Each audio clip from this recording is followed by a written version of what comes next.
বাংলাদেশ জামাতে ইসলামী উদ্যোগে বারাহি গোবিন্দ ৬ নম্বর ওয়ার্ডে অটোরিকশা চালকদের মাঝে উপহার প্রদান। বুধবার ১৮ সেপ্টেম্বর বিকেলে ফেনী দাগনভূঞা উপজেলা জাইলস্কর ইউনিয়নের বারাহি গোবিন্দ গ্রামে জামাতে ইসলামীর উপহার সামগ্রী বিতরণ করা হয়।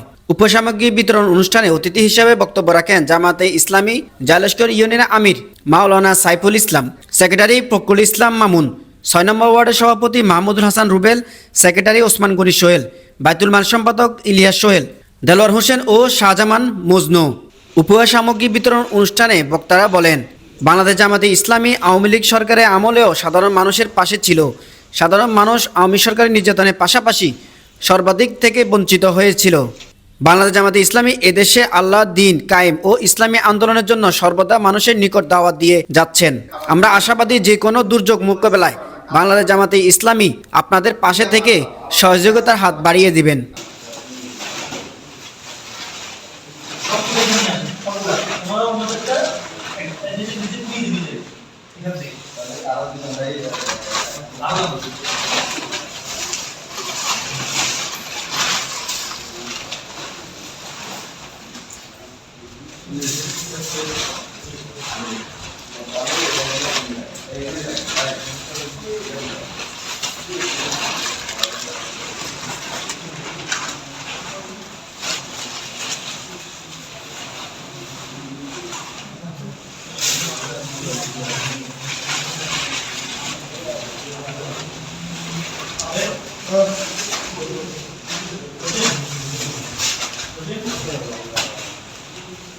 জসিম পরাইজি, ফেনীর প্রত্যয়, ফেনী।